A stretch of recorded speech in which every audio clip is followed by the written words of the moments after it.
Welcome back जी to the program जोर का जोड़। हाफिज इमरान साहब हमारे साथ मौजूद हैं, शरीन जुल्फ़िकार आपके सामने मौजूद हैं और साथ रहेगा हमारा जी शाम 6 बजे तक। जैसे कि इससे पहले सेगमेंट में बात हो रही थी कि किसकी क्या खामियां है, कल के मैच ने बहुत कुछ अयां कर दिया, बहुत कुछ एक कहते हैं ना कि एक मंजर पूरा एक ढांचा एक सामने आ गया है बहुत सारी चीज़ों का, जिस पर आज यकीनी तौर पर आज के शो में बात करनी है।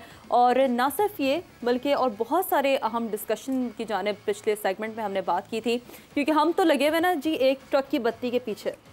ज़रूरत इस बात की है कि आप जो फेवरिज्म होता हुआ दिख रहा है और जिस पर हम हमेशा बात करते रहे, ज़रूरत इस बात की है कि या तो ट्रक की बत्ती तोड़ दी जाए या फिर ट्रक से आगे निकला जाए। तो अब हम इस ट्रक से आगे कैसे निकलते हैं इस पर भी बात ज़रूर रहेगी शीरी। जैसे आपने जिक्र किया कि बहुत सारे ऐसे नुकात हैं जिन पर हमने पहले सेशन में अपने माहिरीन से बात की, उस पर मज़ीद भी बात करेंगे। और उसके साथ साथ जो बयानात आ रहे हैं, कप्तान बाद अज़ मैच बोले, गैरी क्रिस्टन बाद अज़ मैच बोले, पाकिस्तान क्रिकेट बोर्ड के चेयरमैन मोहसिन नकवी साहब ने मैच के बाद कुछ गुफ्तगू की, वो भी सामने है। और उन्होंने तो बिल्कुल गुफ्तगू रही है ना चेयरमैन साहब की, क्योंकि जहाँ तक मुझे याद है उन्होंने कहा था कोई भी अगर इस तरह की चीज़ें होंगी, कोई ग्रुपिंग होगी, उस पर एक स्ट्रिक्ट एक्शन लिया जाएगा। मेरा ख्याल है कि right now is a time and it's a better time कि उस पर डिस्कशन भी हुआ जाना चाहिए। और अब लेकिन वैसे एक बड़ी हैरान कुन चीज़ है, ग्रुपिंग अगर है चेयरमैन को वैसे तो पब्लिकली ये कहना नहीं चाहिए, पहली बात। दूसरी कहा है पहले कहना नहीं चाहिए। दूसरी बात ये है, देखिए शीरी बात ये है कि अगर ग्रुपिंग है तो चेयरमैन का ये काम नहीं है कि उसने मुझे और आपको बताना है। चेयरमैन का काम है कि उसको एक्शन लेना है। लोगों को बताने का मतलब, मैं आपको बताता हूँ क्या होता है। लोगों को बताने का मतलब ये होता है कि जब आपकी टीम हार जाती है तो फिर आप ये कहते हैं कि इसको सर्जरी की जरूरत है। जब टीम हार जाती है तो फिर आप अपना वजन जो गलतियां ना वो भी डालते हैं दूसरों के ऊपर।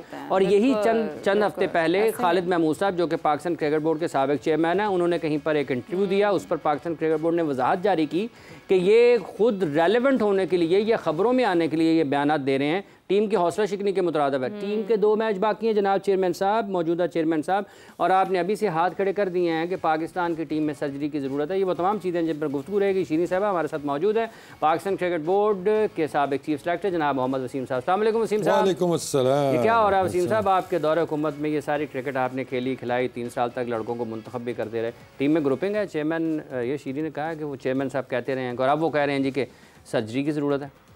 देखिए ऑब्वियसली जब आप कुछ चीज़ों से पर्दे में रखने के लिए या अपनी फेस सेविंग के लिए फिर इस तरह की चीज़ें भी आपको करनी पड़ती हैं।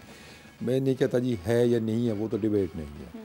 अब सर्जरी की बात कर रहे हैं, सर्जरी इससे पहले नहीं हुई। आपने कोचिंग स्टाफ बदला, आपने कैप्टन बदला, आपने सिलेक्शन कमेटी बदली, आपने डोमेस्टिक के डायरेक्टर्स बदले, आपने और ओहदेदार बदले। सर्जरी थी ना, सर्जरी इसी को कहते हैं या किसी और चीज़ को कहते हैं। एक सर्जरी आप कर चुके हैं। क्वेश्चन ये है कि वो सर्जरी आपकी ठीक हुई या वो नहीं हुई। पहले तो ये चीज़ आपने देखनी है ना कि उसमें आपने डॉक्टर कौन से रखे हुए थे, आपके एडवाइज़र्स कौन से थे, सर्जन कौन से थे। पहले तो आप उसको देखें कि हमने गलतियाँ की क्या हैं, है ना। अब सीधा रिफ्लेक्शन आप देंगे जी पाकिस्तान टीम में यही हुआ तो सर्जरी की ज़रूरत है। नहीं, सर्जरी जो आपने पहले की है किसके कहने पर की है, क्या क्या आपके पास एडवाइसेस आई थी, जो आपने जो भी चीज़ें की हैं, चाहे वो कप्तान की तब्दीली थी, चाहे वो कोच की तब्दीली थी, चाहे वो निचले लेवल पे आपने चेंजेस किए हैं, और अभी तक वो धड़ाधड़ चेंजेस हो रही हैं। अभी भी आजकल भी नए कोचेज़ अपॉइंट हो रहे हैं, पुरानों को निकाला जा रहा है, कुछ इस तरह की चीज़ें चल रही हैं। तो ये नहीं है कि हमने कुछ नहीं किया, हमने सिर्फ देखा है अब हम करेंगे जी सर्जरी। तो you need to on that first कि ठीक है हमसे ये गलतियाँ हुई हैं। देखिए हम अक्सर ये बात करते आ रहे हैं, even with in the team भी यही मसला है कि एक्सेप्टेंस नहीं है। गलती है, इंसान से गलती होती है, but you need to accept it first. अगर आपने उस गलती को ठीक करना है, वो गलती आप पहले माने भाई कि ये मेरे से गलत चीज़ें हुई हैं, ये डिसीजन हमारे गलत हुए हैं, हमारी फोरकास्टिंग गलत हुई है, अब हम इसमें बेहतरी लाने की कोशिश करेंगे। लेकिन आप कंप्लीटली ये कह दें जी कि अब मैं सही करूँगा, दैट मीन्स के एक्सेप्टेंस आप उसको ऑन नहीं कर रहे हैं। जो डिसीजन आपने पहले किए हैं तो पहले एडमिट करें, उसके बाद चीज़ें बेहतर होंगी। अदरवाइज़ इसी तरह ये कारपेट के नीचे चीज़ें जाती जाएंगी, फेस सेविंग होती जाएगी। कभी एक प्लेयर के पीछे कोई छुपेगा, कभी दूसरे प्लेयर के पीछे वो छुपते हैं जी कि बड़ा नाम हम लगा देंगे तो हम उसके पीछे छुप जाएंगे। नहीं, ये बैक टू बैक आप देख लेना हैट्रिक होने वाली है। पिछले चेयरमैन आए, उन्होंने एक बड़ा नाम आगे कर दिया, ये सब चला लेंगे। आखिर में क्या हुआ आपके वो सामने हैं चीज़ें। अभी भी यही हुआ जी कि एक ही बंदा आपका पूरा क्रिकेट बोर्ड चला रहा है, चाहे वो आपके कोचेज़ हैं, चाहे वो आपकी सिलेक्शन है, चाहे वो आपकी डोमेस्टिक क्रिकेट है, चाहे वो आपके अंपायर्स की अपॉइंटमेंट है, हर जगह पे एक ही बंदा जब इन्वॉल्व होगा, जैसे सुहेल ने पिछले सेगमेंट में बात की थी कि एक ही बंदे ने सारे जब काम करने हैं, यही कुछ असर आप कप्तान के साथ भी करते हैं कि कप्तान के पास भी इतनी अथॉरिटी आ जाती है कि वो किटों का कपड़ा भी देख रहा है, किटें कैसी होनी चाहिए, कोच मैनेजर किसको होना चाहिए। जब हर जगह आपको इन्वॉल्वमेंट होगी तो अपना जो मेन आपका काम है उस पर कहाँ फोकस रहेगा आपका। कप्तान का इसमें भी तजर्बा है कि कपड़ा कैसा आ रहा है? हाँ देखिए, पास में ये चीज़ें हमने देखी हुई हैं, ठीक है, कि मैनेजर टीम मैनेजर कौन होना चाहिए, टीम टूर के ऊपर है और वहाँ से प्रेशर डाल रहे हैं जी। इवन के वर्ल्ड कप के दौरान प्रेशर चल रहे हैं जी कि मैनेजर तो फलाना होना चाहिए, मुझे थ्रो डाउन्स के लिए वो बंदा चाहिए यहाँ पे टीम के साथ। तो दैट मीन्स कि आपका फोकस जो मेन फोकस है परफॉर्मेंस के पाकिस्तान टीम को मैसेज जिताने हैं, ये सारी चीज़ें रेलिवेंट। अगर वो वर्ल्ड कप पर गए और वहीं से कह रहे हों कि डेली अलाउंस ख़त्म हो गए, जल्दी जल्दी भेजें। This could be the condition है। देखिए अब क्या क्या बात आप इस पे करें, लेकिन ये है कि एंड ऑफ द डे देखिए हम ये सारी बात। अच्छा वसीम साहब, एक बड़ा एक कदा कलामी की माजरा चाहता हूँ, एक बड़ी दिलचस्प चीज़ है जो अभी ये अगर हम स्कोर कार्ड को देखते हैं, वैसे तो ये सारे कार्ड सामने खुले पड़े हैं। पाकिस्तान की तरफ से 4 गेंदों पर 10 रन बनाए हैं नसीम शाह ने, और ये इसमें अकलौते खिलाड़ी नज़र आते हैं जो 200 के स्ट्राइक रेट से खेले, या उसके बाद जिन्होंने बेहतर स्ट्राइक रेट के साथ जिनके रन हैं, इनिंग्स तो 13 रन की है, वो हैं फ़खर जमान, उन्होंने सिर्फ 8 बॉल ही खेले हैं। अगर इंडिया को देखते हैं तो उस पर 31 गेंदों पर ऋषभ पंत के 42 रन हैं, अक्षर पटेल के 18 गेंदों पर 22 रन हैं, रोहित शर्मा के 12 गेंदों पर 13 रन हैं। तो अगर आप इस उनकी जो टॉप स्कोरर हैं इनको देखें तो इसका मतलब ये है कि वो तो कुछ ना कुछ पॉजिटिविटी थी कि हमने इसको कैसे आगे लेकर चलना है। दूसरा, पाकिस्तान के जो बल्लेबाज आउट हुए हैं, ये बल्ला आपके सामने है, पिच आपके पास पड़ा हुआ है, तो अगर आप बताना चाहेंगे कि बाबर आजम कैसे आउट हुए हैं, क्या मुश्किल था? देखिए थोड़ा सा पहले हम मैच को डिस्कस करते हैं। देखिए जो टॉकिंग पॉइंट्स थे, एक तो आपने जो स्ट्राइक रेट की बात की है, तो डॉट बॉल्स की परसेंटेज की बात की है कि हमने बहुत ज़्यादा डॉट बॉलें खेली हैं, ठीक है। डॉट बॉलें T20 में आती हैं, ये नहीं है कि जी हर बॉल पे आपके रन ही बनता है। डॉट बॉल्स का फिर आपका ताल्लुक बनता है जाके दूसरी तरफ आपकी बाउंड्री परसेंटेज क्या है, कि हाई स्कोरिंग मैचेस में भी आप देखेंगे ना जिसमें 240 रन उसमें भी काफ़ी डॉट बॉल्स होते हैं, 40-50 आपको वहाँ पे भी डॉट बॉलें नज़र आएंगी। आप उसको कंपलसेट कहाँ पे करते हैं? बाउंड्री के रेशियो के साथ।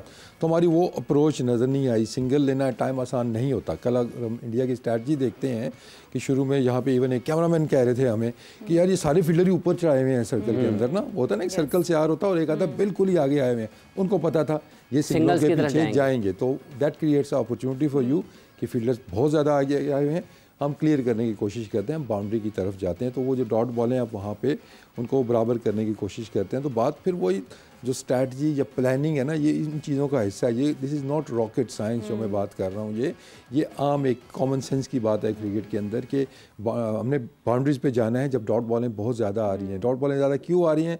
स्ट्राइक रोटेट नहीं हो रहा। स्ट्राइक रोटेट क्यों नहीं हो रहा? कि उन्होंने आपको गैप्स नहीं दिए हुए। गैप्स नहीं दिए हुए तो अब क्या आपके पास ऑप्शन है? You go over the top, ठीक है ना। अब उसके अंदर भी पूरी फिर एक प्लानिंग आपकी होती है, कौन सी शॉटें ऑन हैं, कौन सी नहीं हैं, किस बॉलर को आपने टैकल करना है। अभी आपने इंडिया को जो पढ़ा है, इंडिया ने बैटिंग बहुत बुरी की है। 120 रन वो भी जस्टिफाई नहीं करते, वो भी कहेंगे जी हम 20-25 रन हमारे कम थे, पिच के हिसाब से शायद इनफ थे, लेकिन जैसा उनको स्टार्ट मिला, जिस स्टेज के ऊपर मिड पे थे, वो रन इससे ज़्यादा उनको बनाने चाहिए थे। लेकिन उन्होंने कुछ इनोवेशन हमें नज़र आई है। अक्षर पटेल को अगर उन्होंने प्रमोट किया तो उन्होंने आके इमाद वाला काम नहीं किया, ठीक है। वो आए जी कि चले जी लेफ्ट आर्म लगे हुए हैं, उस टाइम हमारे जो बीच में ओवर्स चल रहे हैं, लेफ्ट हैंड राइट हैंड का कॉम्बिनेशन चला जाएगा इसके अंदर, और थोड़ा सा उनकी अप्रोच एग्रेसिव होगी क्योंकि उनके बाद मेन बैट्समैन उनके रहते थे। हम प्रमोशन जब की हमने तो आके उसने उससे बड़ा ठक्का लगा लिया आके। तो फिर जो अब इफ्तिखार का मैं उसको डिफेंड नहीं कर रहा, लेकिन मैं आपसे एक सवाल करता हूँ कि आप you are playing purely as a batsman, known as a best finisher, best hitter in Pakistan, जो कि एक रियलिटी है, आप माने या ना माने, he has proven time to time again। उससे पहले क्रिकेट में कितनी मरतबा किया है? पिछला वर्ल्ड कप उठा के देख रहे हैं ऑस्ट्रेलिया वाला, ठीक है, बहुत दूर हम नहीं जाते। 17 में फखर भी किया, आते हैं उस पर भी आते हैं, ठीक है ना। आप एडमिट करते हैं उससे बेहतर आपके पास ऑप्शन नहीं था, चले नहीं था।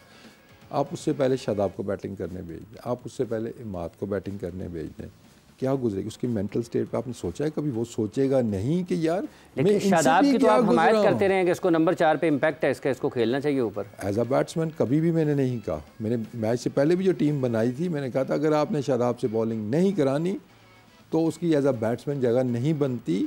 ये नहीं कि उसकी स्किल्स के ऊपर, कंडीशंस को देखते हुए, ठीक है ना, उस पर आता हूँ मैं भी, एक्सप्लेन भी करता हूँ कि क्यों मैंने ये कहा था, क्योंकि वो शॉर्ट बॉल पे उसको भी इशू है। He is good against spin, Azam Khan good against spin, Iftikhar good against pace. तो ये जो बने हुए हैं ना, इनको आपने फॉलो करना होता है कि किस तरीके से हमने चलना है। तो हमने वहाँ पे ट्रिक मिस की है जी कि हमने किसको किस टाइम पे यूटिलाइज़ करना है और उसने करना क्या है जाके।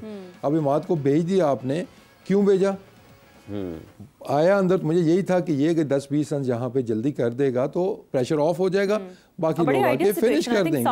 उन्होंने अब वो जो डॉट बॉलिंग खेलनी शुरू की वो प्रेशर बिल्ड होता क्या है। इफ्तिखार के हिस्से में तो फिर भी वही है ना कि एवरेज आपने इतनी चढ़ा के दे दी है और इस पिच पे आप एक्सपेक्ट कर रहे हैं।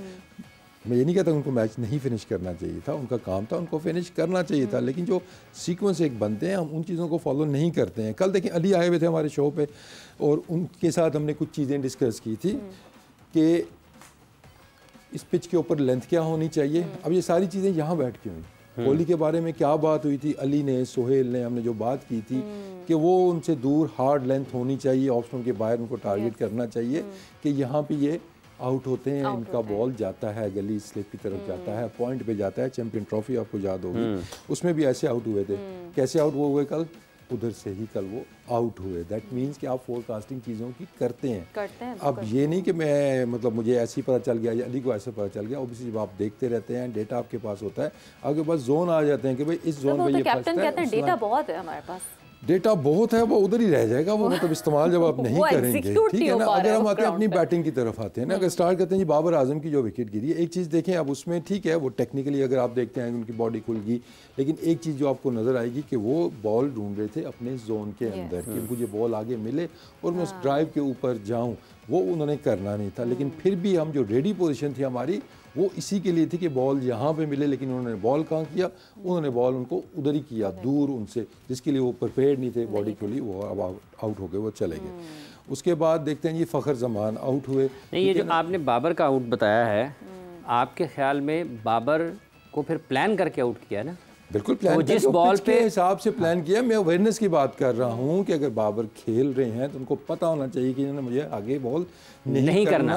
मैं इसके लिए और इसके लिए या इसके लिए या थर्ड मैन के लिए जो भी है, मैं इसके लिए प्रिपेयर्ड हूँ। ड्राइव नहीं आना मेरे लिए। हम प्रिपेयर्ड ड्राइव के लिए रहे, बॉल पीछे आया, आप उसमें एक्सपोज हो गए। फ़खर जमान को हमने देखा कि उनको वो लेंथ नहीं मिल रही थी, हालांकि उनको 2-3 चौके मिल गए, उनको जो ऑन साइड के ऊपर वो मतलब आपको अच्छी बाउंड्रीज मिल गई थी। एक तो उस टाइम पे ज़रूरत नहीं थी इस पिच के ऊपर। कल हमने एक चीज़ बात की थी और सुहेल ने भी बार बार बात की है कि इस पे हार्ड लेंथ आप मारेंगे तो इतनी लगेगी, स्पेशली सामने हिट आपको लगेगी नहीं यहाँ पे, ठीक है। हमने बॉलर के लिए एडवाइस दी, तो ये एडवाइस बैट्समैनों के लिए ना। फ़खर क्या करते हैं, निकल के सामने मारने की करते हैं, वो आउट हो जाते हैं। आपको पता है कि उन्होंने पीछे बॉल करने हैं आपको। उसके बाद उस्मान, आई मीन दैट्स थोड़ा सा मेरे लिए थोड़ा सा वो एक डिस्टर्बिंग थिंग है कि I have worked with Usman.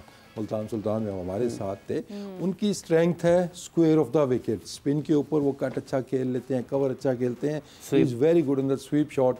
जब से वो इंटरनेशनल क्रिकेट में गए हैं 2-3 दफ़ा वो सोडी से आउट हुए हैं, निकल के मार दी, खड़े खड़े मारी, सामने हिट, जो उनकी स्ट्रेंथ नहीं है। उसके बाद आयरलैंड में भी हमने देखा सामने हिट मारते हुए वो आउट हो गए हैं। तो कल भी उनकी वो स्वीप शॉट, वो कट शॉटें, वो हमें नज़र नहीं आई। मतलब कि हम मेंटली उतना प्रिपेयर्ड नहीं है या हमारी प्लानिंग अच्छी तो नहीं हो रही है। क्या हो जाता है मेंटली इंटरनेशनल में जाकर बंदे? देखिए एनवायरनमेंट का बहुत फ़र्क पड़ता है उसमें। उसके बाद देखिए अगर आप मतलब ऐसा तो नहीं है एक उस्मान पे ऐसा तो नहीं कि उनको ये कहा गया हो कि बस चलाई जाओ, नहीं चलाई जाओ, तो फिर भी आप चलाते अपने जोन के अंदर है ना। जो काम नहीं आता आपको नहीं आता है, ठीक है ना। अगर चलानी है भाई ठीक है, जो अपनी शॉटें आप मारो, आप इनकरेज करते हो कि भाई टांग रख के मारनी है मारो। हमारा जो कल्चर है भाई सीधा खेलना, सामने मारना, और भाई हर जगह पे ये फार्मूला नहीं चलता है। शादाब का मैं क्यों कह रहा था कि as a batsman I have my doubts on this pitch कि शादाब आगे वाला बॉल थोड़ा बेहतर खेल लेते हैं, उनकी स्ट्रेंथ जो है स्पिन को अच्छा खेलते हैं, but he is not good here. वो भी क्या हुआ, प्रिपेयर्ड इसके लिए नहीं थे, बस पुल मारा, वो खड़ी होगी। इसी तरह तो पुल की प्रैक्टिस क्यों नहीं करते, वो रोका हुआ किसी ने? देखें बात फिर वही है कि आपकी स्ट्रेंथ जो कुछ होती है ना, प्रोग्रेशन का रेट हमने उस दिन बात की थी कि हमें इंप्रूवमेंट नहीं आ रही। एक टैग लगा हुआ है ना कि ये पेस को अच्छा नहीं खेलता, तो वो नहीं खेलना उसने, चाहे उसका कैरियर 10 साल हो जाए, उसमें इंप्रूवमेंट आपको लानी होगी। बाबर स्पिन पे फंसता है तो वो भी फंसता है, उसमें आपको इंप्रूवमेंट नज़र नहीं आती। तो ये एटीट्यूड हमारे बड़े प्लेयर्स को चेंज करना होगा कि हमने आगे बढ़ना है। गूगली नहीं पिक होती तो नहीं होती, इतने अरसे से आप खेल रहे हैं तो ये आपको चीज़ें इंप्रूव कर रही हैं। लेकिन माजी में तो पाकिस्तान के बल्लेबाज ये करते थे अपनी, जैसे आपने शाहिद आफरीदी साहब की मिसाल दी थी कि जब वो 96 में मेरा ख्याल गए ऑस्ट्रेलिया टूर के ऊपर, तो शॉर्ट पिच बॉल पे मसला हुआ, उन्होंने उसके देखिए उसमें आपकी पर्सनल रिस्पॉन्सिबिलिटी आती है ना। फिर मैंने उसकी मिसाल इसलिए दी थी कि मैं आई विटनेस था, मैं इस टाइम टीम के अंदर था, कि हमें पता चल गया तो ऑस्ट्रेलिया पिचेज ने आगे बॉल नहीं करना, आगे अच्छा इसमें जो वसीम वजाहत ये आ रही है ना बात से कि बड़े प्लेयर्स का रोल बड़ा इंपॉर्टेंट है, मैनेजमेंट का रोल बड़ा इंपॉर्टेंट है, और इन्हीं स्ट्रेंथ्स को आगे लेकर चलते हैं मेरा ख्याल है कि इस पर डिस्कशन को आगे भी बढ़ाते हैं और कुछ दीगर प्लेयर्स के बारे में भी डिस्कस करते हैं। पिच सामने मौजूद है, लेकिन एक ब्रेक का कहा जा रहा है, ब्रेक से वापस आते हैं थोड़ी देर में। स्टे विद अस।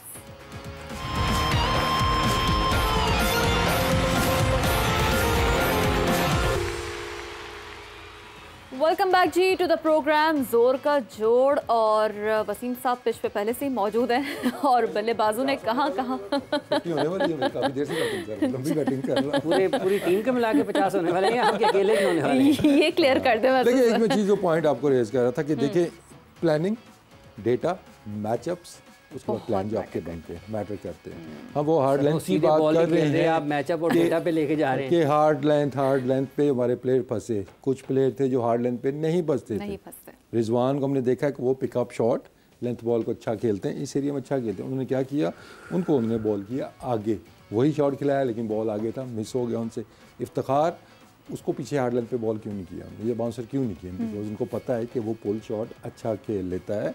उसको उन्होंने आगे बॉल की, भले उसमें फुल टॉस है लेकिन उसको उसकी स्ट्रेंथ के ऊपर बॉल नहीं कर पाए। लेकिन अब मुझे आप ये बताएं कि जिस तरह का बाउंस हमने देखा है, जिस तरह की पिच हमने देखी है कि जिस तरह बॉल आ रहा था यहाँ पे, तो अगर मैं कहूँ जी कि कौन सा ऐसा बैट्समैन है जो यूँ भी छक्के मार लेता है, यूँ भी छक्के मार लेता है, यूँ भी मैच भी जिता सकता है, आपको कौन है वो? कौन है? वर्ल्ड कप याद करें आप। अच्छा आप मोहम्मद हारिस के ऊपर क्यों रुके हुए हैं? रुका हुआ इसलिए हो ना कि ज्यादती हुई इसके साथ, है ना। तो चलें ज्यादती छोड़ दे, टीम के साथ ज्यादती हुई है कि यहाँ पे आपके मिडिल ऑर्डर में वो होते हैं, आप कहते हैं मिडिल ऑर्डर मिलता नहीं है, वो बनने तो दो ना किसी को आप, ठीक है। हो सकता है वो उसको भी वो वाले शॉट ना खिलाते हैं उसको। मैं तो स्क्वाड के बाहर की जाके बात कर रहा हूँ, ठीक है ना। स्क्वाड के अंदर जाते हैं, ठीक है ना। अगर यही मैं अगर लेफ्ट हैंडर खड़ा हो जाता हूँ, यहाँ पे कौन अच्छा खेलता है जो स्क्वाड के अंदर मौजूद है आपके पास? साइम अयूब। ये अवेयरनेस कि प्लेइंग 11 में वो क्यों नहीं आए? शायद आपका पता है हमें कि यहाँ वो फंसेगा, तो हमने क्यों साइम अयूब को नहीं? तो 20 मौके उसको 20-21 मैचेस पहले दिए हुए थे, इसलिए उन्होंने तो फिर लेके ना जाते ना, फिर उसकी जब तो फिर क्या इससे ये बेहतर नहीं था? लेकिन देखिए ना, यही तो आपने डिसीजंस करने होते हैं ना, यही तो मिस्टेक्स आप करते हैं कि प्लेइंग 11 का हमने पहले मैच में हमने कहा ये प्लेइंग 11 ठीक नहीं बनी, ये भी प्लेइंग 11 ठीक नहीं थी। अब मैं माइंडसेट की जो बात कर रहा हूँ। अच्छा जो रिजवान की आपने बात की, कथा कलामी की बात चाहता हूँ, जो रिजवान ने पिक किया बॉल वो उस वक्त, लेकिन सिचुएशनल ब्लंडर, एक तो सिचुएशन जो मैच की थी, दूसरा आप सामने देखते हैं कि बुमराह आए हैं, वो क्यों लेके आए हैं आउट करने के लिए। लेकिन क्या रिजवान इसी टेक्निक से हर बार आउट नहीं होते? 10 साल से खेलते रहे हैं, यही टेक्निक है जिससे इससे पहले भी देखा हमने मैचेस में। टेक्निक की नहीं, बात शॉट सिलेक्शन की हो रही है ना, कि क्या उस टाइम पे वो शॉट ऑन था, हमारी क्या रन रेट हमें भी 15 का चाहिए था, तो वहाँ पे हमें विकेट उसको नहीं देनी चाहिए थी। आप उसको खेल लेते आराम से, नेक्स्ट बॉलर आता, आप टारगेट करते हैं उसमें। फिर मैचअप्स के ऊपर अगर हमने इमाद को भेजा है, क्या भेजा कि खब्बा स्पिनर लगा हुआ है, इमाद का ये एंगल बनता है तो वो जाएगा। इमाद ने वो एंगल बनाया, यूज़ करने की कोशिश की, जो हमने देखा कि फ़खर ने आते ही किया, ठीक है ना। अक्षर पटेल को हमने देखा उसने किया। हम खेल रहे हैं जी ये जहाँ पे 2 बंदे इधर खड़े हुए हैं, एक बंदा पीछे खड़ा हुआ है, मिस हो रही हैं बॉलें, उसमें कनेक्ट हो भी जाती तो वो सिंगल भी नहीं आपका बनना था। लेकिन आपको जिसके लिए भेजा गया था कि आपको एंगल वो यूज़ करें, इस पिच के ऊपर स्पिनर्स के डॉट बॉल खेलना, तो मैच हराने के मुतरादिफ हुआ ना। फिर वो स्पिनर भी तो देखे ना, वो रोहित शर्मा जब आया अक्षर पटेल के पास, वो कुछ उसको कह के गया है ना कि इसको जरा दूर इसको उधर नहीं लेके जाना, इसको बाहर। तो अगर वो दूर बॉल कर रहा है तो दैट मींस कि बस आपने हाथ खड़े कर देने। यही इफ्तिखार के साथ भी यही हुआ ना, आप कदम यूज करें, बॉल की तरफ जाएं, लेकिन आप जाएंगे तब जब आपकी टांगे चलने के काबिल होंगी। जब आपकी टांगे चलने के काबिल तो बॉलिंग तो कर रहे थे, फिट नहीं है, डिफरेंट मूवमेंट आ जाते हैं ना उसके अंदर, ठीक है ना। जब आपका लोड ही के ऊपर नहीं आ सकता बैटिंग करते हुए, तो ये चीज़ें टीम को नहीं पता थी। ठीक है ना। मैं ढूंढूंगा वो बंदा कि इन्होंने कहा जी फिटनेस टेस्ट पास करके माद टीम के अंदर आया है, वो जो फिटनेस टेस्ट जिसने लिया, जिसने रिपोर्ट दी, वो यहाँ पे नहीं, गैरी क्रिस्टन ने तो क्या वो आपके फिजियो ट्रेनर ने लिया होगा ना, वो कल्प्रेट है कि उन्होंने कैसे डिक्लेयर कर दिया फिटनेस कि ये फिट है मैच खेलने के लिए, और मैच भी आपको नजर आ रहा है कि वो दुखे ले, जैसे उन्होंने आजम खान को फिट कर दिया। वो इंजरी वाला केस तो नहीं था ना, वो तो आपको पता है ना कोच, ठीक है ना। अब इंजरी वाला है, you rely on the physio and the trainer. अच्छा, उन्होंने पाकिस्तान के तमाम बल्लेबाजों को प्लान किया और उसके मुताबिक किया कि जहां पर ये शॉट खेल सकते हैं वहां नहीं खिलाना। वो भले इफ्तिखार हैं, भले रिजवान हैं, भले बाबर हैं, हर किसी बल्लेबाज को उसके प्लान के मुताबिक उनके वीक जोन के ऊपर गए हैं। बिल्कुल ऐसा ही जो शॉट्स थे उन्होंने उनको नहीं खेलने दिए। अब ऋषभ पंत को अगर हम देखते हैं, ठीक है, उनको बहुत चांसेस हमने दिए, उनको शुरू में आउट हो जाना चाहिए, बाबर और रिजवान को भी मिले हैं सर, तो वो कैचेस उनके छूटे हैं, लेकिन उसके अंदर भी जो बाउंड्रीज लगी हैं, ये पहली दफा देखा है आपने ऋषभ पंत को शॉट खेलता? वो तो हमेशा खेलता है, हमेशा खेलता है। वो फील्डर ऊपर क्यों था आपका? एक तो बॉल वहां पे क्यों कराई आपने, दूसरा अगर बॉल करा भी दी है, वो फील्डर ऊपर क्या कर रहा है आपका? इस पिच के ऊपर फिर बात हुई है, सामने चक्के लगने दो, नहीं लगने से ना आप ऊपर रखते, इसको पीछे रख लेना, उसका ये ऑप्शन खत्म करते, उसको नॉर्मल शॉटें खेलने देते जिसके अंदर चांसेस क्रिएट हो रहे थे, ठीक है ना। तो मैं ये फिर अब छोटी छोटी जो मिस्टेक्स हैं ये रिजल्ट को फिर मैटर करती हैं, लेकिन बात वही है कि हम यहाँ पे अगर जहाँ पे विदाउट एनी टेक्नोलॉजी ये चीज़ें डिस्कस कर रहे हैं, ये तो आपने उनकी बता दी। एक आगे नसीम ने भी तो लगाए हैं ना सर। किसने? नसीम शाह ने भी तो लगाए हैं ना नीचे से आके। हाँ, नसीम शाह का अब इसका जवाब कौन देगा कि पिछले मैच के अंदर जो कि हम मैच जीत सकते थे, नसीम शाह को किसने रोका और हारिस को किसने भेज दिया पहले बैटिंग करने के लिए? और नसीम शाह ये नहीं कि आपको अच्छा लगता है या मुझे अच्छा लगता है या मैं समझता हूँ वो खेल सकता है, उसने आपको मैचेस जिताने में, वो बैटिंग करने पहले क्यों नहीं आया? अकल होती मेरे ख्याल में नसीम शाह को पहले ही भेज देते, 5वें छठे पे भेज देते कि जा भाई लो वैल्यू विकेट करके हिटे मारो, 2-3 छक्के भी वो मार देता, चौके मार देता। वो जब खेल रहा था इमाद, अगर आपने लो वैल्यू विकेट की बात की है तो मेरे ख्याल में तो वो लो वैल्यू विकेट थी, लेकिन उन्होंने टीम से ज्यादा वैल्यू अपने विकेट की रख ली वहाँ पे। नहीं, अगर आपने लो वैल्यू विकेट ही इस्तेमाल करनी थी तो नसीम ज्यादा बेहतर ऑप्शन नहीं था जिसकी रेंज ज्यादा है। अब तो हम कह सकते हैं ना, लेकिन उस टाइम पे लेफ्ट हैंड वाला ऑप्शन बुरा नहीं था आपका, लेकिन वो इंटेंट या फिर वो प्लान भी तो दे के भेजे ना, आई एम श्योर के दे के भेजा होगा, डॉट बॉलों का प्लान तो नहीं दे के भेजा होगा ना, तो वो एग्जीक्यूट भी तो आप उस तरीके से करें ना। लेकिन क्वेश्चन ये है कि नसीम शाह को क्यों दीवार से लगाने की कोशिश की गई? उसका अलग से खेमा बनाया हुआ है। 6 महीने से हम देख रहे हैं, नया बॉल आपने उससे छीन लिया, ठीक है ना। जब रोटेशन की बात आती है, रेस्ट करवाने की बात आती है, ये हाल आपने मोहम्मद नवाज के साथ पहले किया था, उसको आपने खराब किया, अब आप नसीम शाह के साथ ये कर रहे हैं। क्या वजूहत है? क्या पर्सनल डिसलाइकिंग है? नसीम शाह से ज़्यादा टीम मैन मुझे नहीं लगता, मैं भी टीम के साथ रहा हूँ, कि जितना टीम के लिए वो फाइट करता है, वो कल आपने इमोशंस टीवी के ऊपर भी देखे हैं कि जितना वो तो हो सकता है वो जो इमोशंस टीवी पे नजर आए उसके पीछे एक कहानी हो, ये अब कहानी खुल जाएगी आस्ते आस्ते चल के ना, आगे आपको पता चल जाएगी कि कहाँ पे किसके साथ ज्यादतियाँ हो। तो अकेला वही इमोशंस तो और लोगों के भी होंगे ना, अगर वो नहीं, वो तो आ जाएंगी ना, कोई दीवार के साथ लग के रो रहा था, कोई उधर ऐसे रो रहा था ना, ये देंगे एंड ऑफ द डे हमें इन चीज़ों से नहीं है, हमें तो परफॉर्मेंस से मतलब है ना। You should play good cricket, give your heart and soul, और आप 100% ट्राई करें, हार जाए मैच उसमें कोई इतनी बात नहीं है। नसीम से कौन खफा है टीम में आपके ख्याल में? यार कोई ना कोई तो लग रहा है मुझे, किसी ना किसी को तो मुझे इश्यूज लग रहे हैं। आजम खान है ना? नहीं, आजम को क्या होगा, उसको किसी से उस्मान खान है। हाँ। नहीं देखिए, इश्यूज जब होते हैं को टॉप साइड पे होते हैं ना, किसी को इसको आपस में मैनेजमेंट में सब समझते हैं, कैप्टन होगा, कोच होगा या मैनेजर होगा, किसी न किसी से कोई आपको वो आपको डिफरेंस नजर आ रही है ना। वजूहत कोई भी हो, इट्स नॉट गुड एनफ। वो पाकिस्तान का बेस्ट बॉलर है तो वो पाकिस्तान का बेस्ट बॉलर है, इस पे जातियात पे आप नहीं लेके जाते कि वो उठता कैसे है, बैठता कैसे है, जमीन पे बैठ के खाना खाता है या खड़ा होकर खाना खाता है या लेट के खाना खाता है। इन चीज़ों को छोड़ दें, आप टीम को सामने रखें। हमने ईगो छोटी छोटी जो बनाई हुई है ना, वो कॉस्ट करती है हमें, और एंड ऑफ द डे देखें फिर रिजल्ट्स ऐसे ही आते हैं। अच्छा, अब एक और बड़ी अहम चीज़ है, 10 ओवर्स में 81 इंडिया ने स्कोर किया, वो क्या था? देखिए, एक चीज़ जो हमने पैटर्न देखा था इंडिया का भी, कि जब शुरू में बॉल नया था, हार्ड था, वो बैट के ऊपर अच्छा आ रहा था, ठीक है ना। स्ट्रेंजली नॉर्मली ऐसा होता नहीं है, नॉर्मली अदर वे अराउंड होता है, लेकिन हमने देखा कि बाद में फास्ट बॉलर का बॉल मुश्किल होना शुरू हो गया, ठीक है ना। तो ये चीज़ पाकिस्तान को भी पता थी, तो शायद हम थोड़ा सा एक्सीलरेट पहले और कर सकते थे, लेकिन मिडिल फेज़ के अंदर देखें, यहाँ पे ऑल आउट हम 18 ओवर में हो जाते ना, मैच हार जाते, तो शायद फिर आपको इतना वो ना होता। 3 विकेटें आप घर लेके गए हैं और 120 रन आपसे चेज़ नहीं हुए हैं। इंडिया 120 की है, लेकिन उनको ये तो है ना कि हम तो हिस्ट्री पे खुश हैं कि हमने पहली दफ़ा उनको आउट कर दिया, बट एटलीस्ट वो जितने रिसोर्सेज थे उन्होंने यूज़ कर दिए। हमारे फिर भी 3 विकेटें हम घर लेके आ गए हैं साथ में, उसका हमें कोई फ़ायदा नहीं हुआ। तो बात वो तो रोहित शर्मा ने कहा ना कि 140 भी हो तो हम डिफेंड कर लेते हैं, उन्होंने कहा नहीं, एडमिट किया ना उन्होंने कि हमारी प्लानिंग ऐसी थी जो शुरू में लग रहा था, फिर वो चेंज किया 140 पे आया, बट टू लेट। तो ये एडमिट तो आपको करना पड़ता है। तो 120 रन फिर मैं कहता हूँ कि हमें बनाने चाहिए, जैसी भी पिच थी, जिस क्वालिटी के हमारे पास बैट्समैन हैं, एटलीस्ट देखें तो आपके रन्स की आप तादाद देख लें, आपने हमने इसको कर दिया, आगे बीट कर दिया, नंबर 1 पे इधर चले गए हैं, फास्टेस्ट ये हो गया, फास्टेस्ट वो हो गया है ना, ये भी एक डिफरेंट डिबेट है। बाकी मुल्कों में मैंने ये कल्चर नहीं देखा हुआ है कि हम वो चीज़ें सेलिब्रेट ज़्यादा करते हैं जो कि टीम से आगे फिर हमें नज़र आती हैं। टीम की सेलिब्रेशन हमें नज़र आए ना, एक अच्छी चीज़ है, ठीक है जी, टीम जीती है, आप ग्लोरीफाई करें। इंडिविजुअल छोटे छोटे गोल सिर्फ क्या जी, हमें कंटेंट ज़रा मिल जाता है सोशल मीडिया के लिए, हमें ज़रा लाइक्स मिल जाएंगे, तबाही करने में शामिल है ना, फिर तबाही करने में आपका पूरा डिपार्टमेंट शामिल है इसमें सर। ये जो रवायत हमने की थी, इस पर ऑफिशियल कंप्लेंट्स हमारे कोचों ने की कि टीम का एनवायरनमेंट ख़राब कर रहे हैं। आप 1-2 बंदों की वीडियो लगा देते हैं, 2 की नहीं लगाते हैं, वो मुँह बना के बैठे होते हैं कि पिछला मैच तो मैंने जिताया था, मेरी वीडियो तो नहीं आई है, या मेरा केक नहीं कटा, या फलाने का केक कट गया। तो ऐसी कंट्रोवर्सी करने की ज़रूरत क्या है आपको? ये चीज़ें आप कोच, अगर आपको टीम का हेड कोच कह रहा है जी ये चीज़ नहीं होनी चाहिए, ये चीज़ नहीं होनी चाहिए, कि इन्वायरमेंट के लिए नहीं अच्छी तो नहीं अच्छी, लेकिन हम वही अपनी छोटी छोटी खुशियाँ बस अपने अपना वो बनाया हुआ हमने कि हमने देखें जी बड़ा ज़बरदस्त काम कर दिया। डोमेस्टिक की हम बात करते हैं जी कि अच्छा, डोमेस्टिक 10 ओवर में 81, आप वो बात 10 ओवर में 81 जो आप, इसका मतलब ये है कि वो अपने प्लान के साथ थे ना 10 ओवर जो खेले? नहीं, 10 ओवर में हम अपने प्लान के साथ नहीं थे। Look at other way round कि हमने बॉलिंग कहाँ की पहले 10 ओवर में, जो 8 ओवर में हमारी बॉलिंग हमने आगे की, मुंह में बॉलिंग की, जो हम बात कर रहे थे उस हार्ड लेंथ की, हमने वो बाउंड्रीज करवाई, कुछ लकी भी हो, कुछ कैचेस भी छूटे, लेकिन उसके बाद हमने यहीं पर आपसे, हम अपने प्लान पर नहीं थे, टारगेट पे नहीं थे बॉलिंग करते हुए।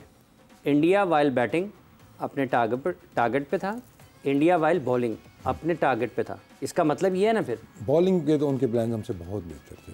अगर हम देखते हैं कि उन्होंने बीच में ना हमें कोई फेज़ ऐसा दिया नहीं। पहले तो शुरू में जब रन्स बने हैं तो वो इट वाज ऑन, लेकिन मुझे आई स्टिल बिलीव कि हम 10 रन और बना सकते थे।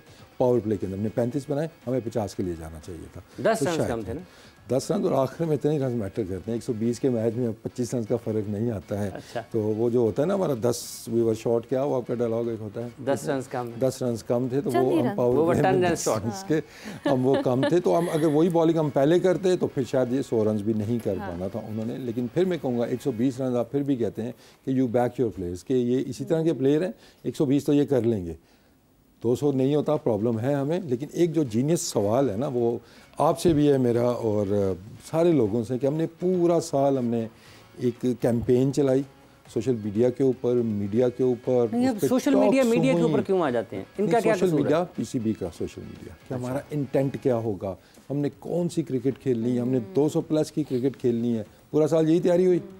किसी ने सोचा था कि आप खेलने कहाँ जा रहे हैं? वर्ल्ड कप में क्या 200 वाले मैचेस खेलने आप जा रहे हैं? वहाँ पे आपको मुसीबत 120 पे पड़ गई है। तो आपने वो माइंडसेट चेंज किया, आपने कुछ प्लेयर्स भी चेंज किए, तैयारी की 200 रन की, मतलब पर्चा आपका केमिस्ट्री का हो रहा है, पूरा साल आपने तैयारी बस आपने की है। तो ये फिर आप देखें ना, ऑपरेशन, ये जो बातें हो रही हैं सर्जरी वाली, पहले तो इस चीज़ की सर्जरी करें कि ये पूरा साल हमने किस चीज़ की प्लानिंग की है, कौन सा माइंडसेट। मैं कहता हूँ लकीली हमें ये अपॉर्चुनिटी मिली थी कि जो हमारा माइंडसेट, जो स्ट्रेंथ थी, उसके मुताबिक वर्ल्ड कप आ रहा था। आपको कुछ छेड़ने की ज़रूरत नहीं थी भाई, ये तो हमारे कंफर्ट जोन के अंदर चीज़ें हैं। जब वो आई, हमने खुद इसे स्टेप आउट करके हमने कहा जी नहीं, हम 200 की तैयारी करेंगे। कंडीशंस तो सारी हमारे फेवर में थी, टॉस हमने जीता, नेचर ने हमें साथ दिया, फील्डिंग भी हमारी अच्छी हो गई, बॉलिंग अच्छी हो गई। ये तो फिर नहीं, फील्डिंग तो अच्छी थी, सिर्फ 3-4 कैच ही छोड़े, ज़्यादा नहीं छोड़े हमने ना। आपको लगता है शायद 12 कैच छोड़ेंगे तो बुरी फील्डिंग होगी हमारी ना। रिजवान और बाबर ड्रॉप किया उन्होंने भी। हाँ देखिए, बाबर वाला थोड़ा टफ कह लें आप, बॉलर बैक था, लेकिन देखिए ये इंडिया पाकिस्तान के मैच में ये होता है। लेकिन फिर आती है कि क्या जी उनका फील्डर कोई मिस प्लेस ऐसा खड़ा हुआ था कि जहाँ पे उनको आनी चाहिए थी, मतलब कोई और फील्डर होता तो वो कैच पकड़ लेता। नहीं, आप ये नहीं कहेंगे। हमारा आप कह सकते हैं जी कि Usman selected as a second wicket keeper या थर्ड विकेट कीपर, क्या वो उनकी पोजीशन के ऊपर उसको होना चाहिए था? नहीं होना चाहिए था। फिर डिबेट आती है वो कैच फ़खर का था या वो उस्मान का था, इस पे भी डिबेट है जी। फ़खर सीधा आ रहे थे, उनको आना था या कैच के ऊपर। तो उस्मान को मेरे ख्याल में कि आपको की पोजीशंस पे नहीं रखना चाहिए, जैसे आजम को आपने नहीं रखा था। I am not saying is a bad fielder, but is not a brilliant fielder. And of the day is more of a keeper, ज़्यादा वो कीपिंग करते हैं, तो बार बार कैच उसके पास जा रहा है। अगर आपने भी ये भी प्लानिंग में बात आ गई ना कि आपने इफ्तिखार से ही स्लिप में क्यों ड्रॉप करवाने हैं कैचेस, किसी और से करवा लें, ड्रॉप ही करवाने हैं ना, तजर्बा कर लें। दूसरा ये है कि जब आप कंडीशंस की बात कर रहे हैं, नंबर 4 पे आपने शादाब को खिलाया हुआ है और आप उससे बॉलिंग ही नहीं करवानी, तो क्या फिर नंबर 4 पे इससे बेहतर, बहुत बेहतर ऑप्शन शान मसूद नहीं थे? देखिए मैं बात कर रहा हूँ ना कि फिर कहते हैं हमें प्लेयर मिलते नहीं हैं। क्या ज़रूरत पड़ी थी आपको शान को बिल्कुल डिस्कार्ड करने की, हारिस को बिल्कुल डिस्कार्ड करने की? इतनी ज़रूरत है, वो रहेगा, वो खतरा बना रहेगा। तो बात फिर वही है ना कि जब टीम बन रही होती है आप तोड़ देते हैं, नए सिरे से आप बनाने की कोशिश करते हैं। ये नहीं कि आप नए सिरे से बनाने की कोशिश करते हैं, आप उससे भी पुराना मॉडल ले आते हैं। ठीक है, 2012 की गाड़ी है ना, तो आप उसको तोड़ के जी, बजाय कि हम 2013 की गाड़ी बनाएं, हम 2001 की गाड़ी बनाना शुरू कर दें। आमिर ने तो परफॉर्म किया ना, आप उसके ऊपर क्यों मतलब पुराने आ गए हैं? तो उसने कल हैट्रिक बॉल पे आ गया, 2 आउट 2 गेंदों पे किए, मैच जीती टीम। और इसी टीम मैच जीती, जो यूएसए के खिलाफ था मैच, उसमें भी उसने मैच में वापस लेके आया था। इंडिविजुअल परफॉर्मेंस एक डिफरेंट चीज़ है। फिर आप कहते हैं ये इन्वायरमेंट कैसे कंट्रोल होगा, ये चीज़ें यूनिटी हमें क्यों नहीं नज़र आती है, तो फिर वो प्रॉब्लम तो आपको नज़र आते हैं ना। अगर आप में अभी आप बैटिंग ऑर्डर की बात करें, लेट्स से कि आप होस्ट करते हैं शो को, ठीक है, अब वो कैमरामैन को बुलाते हैं जी, ये 2 सेगमेंट आपने करने हैं, आखिरी हाफिज़ साहब आपने आके करना है, ठीक है ना, वो आपसे अच्छा है, ठीक है ना। आप किस माइंड सेट, इसी तरह बोलेंगे आके आपके? तो शादाब, इफ्तिखार जो हो गया, उससे पहले आप सारे जो बैट्समैन भेज रहे हैं, फिर आता है जी इफ्तिखार का नंबर जी, हाँ जी आप चला जाइए, किस लिए बचा रहे हैं? उसके ऊपर आपको ट्रस्ट नहीं है। जब आपको उसके ऊपर ट्रस्ट नहीं है तो उसको अपने ऊपर क्या ट्रस्ट रहेगी? तो ये चीज़ें सोचते नहीं है कि मेंटल साइड की हम बात करते हैं कि प्लेयर के दिमाग के ऊपर क्या गुजर रही है। नहीं, ये कौन है जो टीम के बैटिंग ऑर्डर छेड़ता है? वो कैप्टन ही है ना, वो खुद तो नहीं कहेगा ना इफ्तिखार कहेगा मैंने नहीं जाना। तो कोच क्यों होते हैं फिर साथ साथ? कोचों की कुछ सुनेगा तो शायद बेहतरी भी आ सकती है इस चीज़ पे। गैरी ने क्या एक स्टेटमेंट दी है, हेडलाइंस लगी हुई है कि की मोमेंट्स के ऊपर हमने गलत डिसीजंस किए हैं। क्या इंडिकेट कर रही है ये चीज़? मैंने कहा था ये गोरा है, ये होल्ड बैक नहीं करेगा, ये वो मिकी टाइप गोरा भी नहीं है कि जो डिप्लोमेटिक तरीके से, सियासी तरीके से करके चला जाएगा। ये बताएगा आपको कहाँ का प्रॉब्लम है और होपफुली ये खुल के बताएगा कि कहाँ कहाँ प्रॉब्लम्स आ रही हैं। अगर उसकी बात नहीं, आपको लग रहा है कि आने वाले वक्तों में, ठीक है, ये गैरी बमुकाबला बाबर आजम और दोनों में से कोई एक रहेगा? देखिए जिस तरह की परफॉर्मेंस जा रही है ना कप्तानी के ऊपर, तो आप 10 दफ़ा सोचेंगे दोबारा, है ना। अगर नहीं सोचेंगे तो फिर ठीक है, वो सर्जरी की जो बात हो रही है तो फिर वो ठीक है, अब प्रॉब्लम होगी, बीमारी उधर ही रहेगी, आप जितनी बड़ी सर्जरियाँ कर लें। तो आई थिंक मुझे फ्यूचर बाबर का तो ब्राइट नज़र नहीं आता इस अप्रोच के साथ। इस अप्रोच के साथ अगर कुछ नज़र आता है तो वो सिर्फ ये नज़र आता है कि 4000 रन हो गए हैं, 3000 रन हो गए हैं, और 2 हफ्तों तक पाकिस्तान का अगला जो बैट्समैन है वो आईसीसी की रैंकिंग में नंबर 1 है। और अब यहाँ पर देखते हैं एक वक्फे के बाद आएंगे और फिर यहीं से गुफ्तगू के सिलसिले को आगे बढ़ाएंगे कि गैरी बमुकाबला बाबर आजम।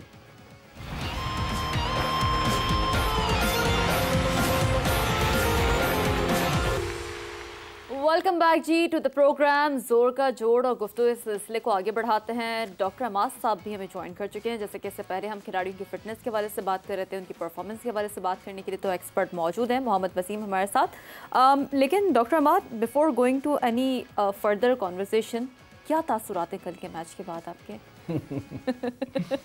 ये जो आप तंजिया हंसी, ये तो कहने से नहीं कि मैं बहुत खुश हूँ, बड़ा मजा आया। इसीलिए उन्होंने कहा कुछ नहीं, स्माइल ही पास की है। मेरा ख्याल है as a fan of Pakistan cricket, मेरा ख्याल है everybody should be heart broken जो कल हुआ, क्योंकि हम, मेरा ख्याल है शायद अंडर एस्टिमेट कर गए। हार्ट ब्रोकन होने की भी तो कोई क्या डेडलाइन होनी चाहिए ना, आप तो थक गए अब हार्ट ब्रोकन हो। बिल्कुल ऐसे ही है, लेकिन ये कल का मैच ऐसा था कि जिसमें आपको बिल्कुल ऐसे लगा एक टाइम पे कि हम तो ये जीत गए हैं।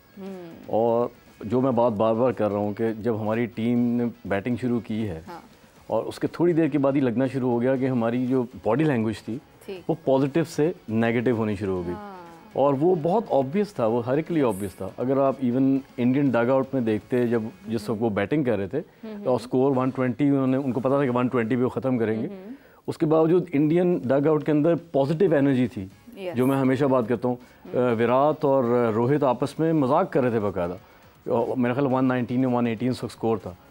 तो मैं ये सोच रहा था कि शायद उनको, हम भी मजाक कर रहे थे जब यूएसए के खिलाफ हार रहे थे मुझे ऐसा लगा कि शायद उनको किसी ऐसी बात का पता है जिसका हमें नहीं पता, कि why are they basically having a good time, कि उनको लगा 120 पे हमने इनको खिलाना है। और उसके बाद और सरप्राइजिंगली उन्होंने जिस तरह से परफॉर्म किया कल, very good display of mental fitness, mental toughness. अच्छा, फिजिकल फिटनेस की भी बात कर लेते हैं ना आपकी इसी कॉन्वर्सेशन के साथ साथ। जैसे कि इमाद को हमने कल देखा रनिंग बिटवीन द विकेट में, वो सीधी फंसी हुई है उसकी रनिंग बिटवीन द विकेट में दोपहर 1 बजे सोच रही होंगी ना कि नहीं, वो जरा डॉक्टर साहब से मैं एनालिसिस लेना चाह रही हूँ ना इस पर, क्योंकि जरा आपने तो फिर एक लेकिन it was very obvious something is not right.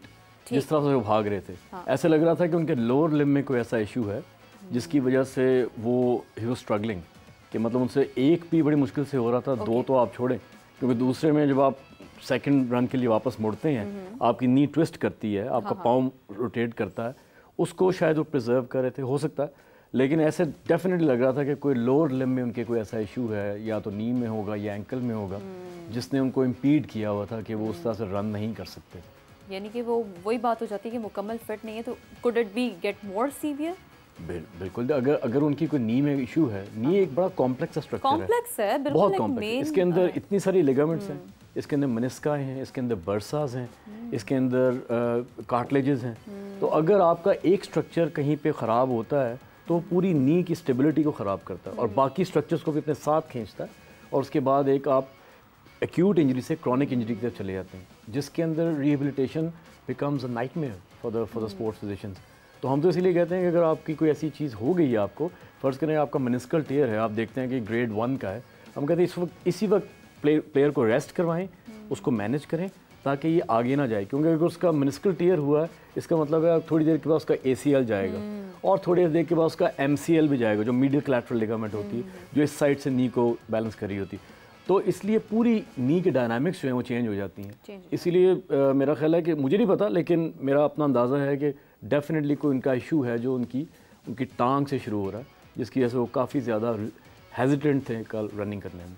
आपने डॉक्टर साहब से पूछा कि आपके नहीं, इसमें देखें MCL ACL क्या था जी, कितने CL आपने गिनाए हैं, 2-3 है, तो उनसे ज़्यादा इम्पोर्टेंट PSL हैं, CPL है, BPL है, SPL है, पता नहीं कौन कौन से। पाकिस्तान की टीम भी है ना, पाकिस्तान के लिए भी तो खेल रहे हैं, वो भी आखिर में आ जाती है ना, जब लीगें नहीं हो रही होंगी, चले पाकिस्तान से भी खेल ले। तो ना खेलें सर, आपको किसी ने कहा पाकिस्तान को उन्होंने कोई ज़बरदस्ती तो गन पॉइंट पे तो खेले नहीं है ना जी। पाकिस्तान हमेशा खिलाने वालों को होता है। पाकिस्तान क्रिकेट बोर्ड ने खिलाया, प्लेयर को ब्लेम नहीं करूंगा, खिलाने वालों। ज़बरदस्ती तो वो आए नहीं, नहीं खिला रहे थे, वो नहीं खेल रहे थे, आपने खिलाया। सेंट्रल कॉन्ट्रैक्ट की मेरा ख्याल C कैटेगरी में थे, वो अकेले खिलाड़ी थे शायद, मेरा ख्याल है कि C में वो अकेले थे या 1-2 लोगों के साथ होंगे, तो या B में थे या C में थे, जिस तरीके से भी। लेकिन आप उन्होंने सेंट्रल कॉन्ट्रैक्ट छोड़ दिया, आप कहते ठीक है जाएँ आप। 4 साल से मोहम्मद आमिर नहीं खेल रहे थे, आप ना उनको वापस लाते, कोई ज़रूरत तो नहीं थी। अगर आपको ज़रूरत थी तो आप अपनी ज़रूरत के मुताबिक उनके पास गए ना, किसी उन्होंने आपको कोई कुछ लोग तो कह रहे हैं कि जाती की है टीम के साथ, के उनको ला के टीम के अंदर। किसने कहा है पता नहीं, अभी कुछ करता रहता जो कुछ अर्सा पहले थे वो तो कह रहे हैं बड़ा जुल्म हुआ है, इनको नहीं लाना चाहिए था। कौन थे सर? कुछ अर्सा पहले ज़का अशरफ साहब कह रहे हैं। हाँ, उसी दौर में, तो उस दौर में भी शायद आपके पास ही कोई खबर थी कि शायद फ़ोन किए गए थे, किस तरह की बात भी। मेरे पास खबर नहीं थी, मोहम्मद आमिर ने खुद कहा है कि उनको मोहम्मद हफीज़ साहब ने फ़ोन किया था। तो फिर अभी क्यों आप कह रहे हैं कि जाती की इनको ला के? अब उन्होंने कहा खुद डाली, आप भी तो किसी का नाम ले देना। अगर आपने खुद आपने एक रस्म डाली है तो देखिए, मतलब हफीज़ कह रहे हैं कि कोई चीज़ें आपको ना, मतलब हर चीज़ आपने हेडलाइंस के लिए तो नहीं करनी ना, कोई प्रैक्टिकल काम भी तो आपने करने होते हैं ना। एक आपने खुद एक ट्रेंड सेट किया है, ठीक है ना, प्रिंसिपल स्टाफ के साथ था उस टाइम पे जब अजहर और रफ़ीज़ ने एक स्टैंड लिया था, अगर आपको याद हो, कि टेंटेड प्लेयर्स की जो हमारे कम बैक है उसके ऊपर आवाज़, मतलब असूलन ठीक काम उन्होंने किया। मैं भी हमेशा इस हक़ में हूँ कि नहीं आने चाहिए, लेकिन अगर मेरे उस बस में चीज़ें हों तो। लेकिन फिर आप जब उस तरफ आते हैं, खेल के उस तरफ आते हैं, तब खुद कॉलिंग करके उनको आप बुला रहे हैं, तो फिर ये फिर खुला तजाद नहीं है।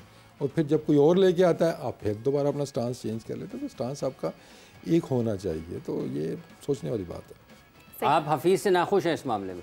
नहीं, देखें फिर रियलिटी है ना, ये आप कह रहे हैं उन्होंने कॉल की, मैं नहीं कह रहा, मोहम्मद आमिर ने खुद कहा, मैं नहीं कह रहा, मोहम्मद आमिर ने खुद कहा। फिर आप लाना चाह रहे थे तो कोई और लेके आ गया, तो फिर आप क्या प्रॉब्लम है आपको इस मामले में? आपके ख्याल में ये लोगों में अभाम पैदा करने वाली बात है, कन्फ्यूजन। वही है ना कि आपका स्टांस एक जैसा नहीं रहा ना फिर इसके अंदर, ठीक है, कि आपने ऐसी बात फिर क्यों? इसका मतलब ये है कि लोग जो कहते हैं कि पाकिस्तान के क्रिकेट में अगर कुछ ख़राब हो रहा है, अगर कोई कोई थोड़ी बहुत ख़राबी हो रही है तो उसमें पाकिस्तान के फॉर्मर क्रिकेटर्स का भी हाथ है बहुत ज़्यादा। लेकिन फिर बात वो है, जो खिलाने वाले की आप बात कर रहे हैं कि प्लेयर का कसूर नहीं, खिलाने वाले का कसूर है, एक्स प्लेयर का भी कसूर नहीं, उनको लाने वाला का कसूर है। कि एक ही बंदा आप ला के आप क्यों समझते हैं कि यारफान मौला है, इसके पीछे हम छुप जाएंगे।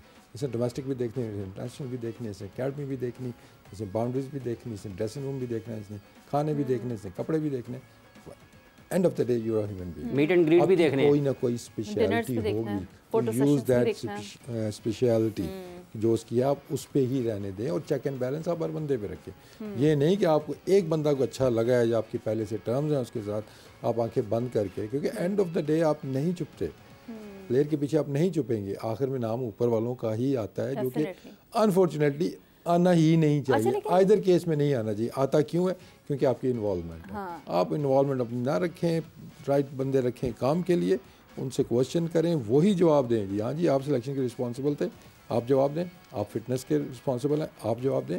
फिर उसमें चेयरमैन को आने की ज़रूरत नहीं, किसी और को आने की ज़रूरत नहीं। तो फिर वो चेयरमैन क्यों बने?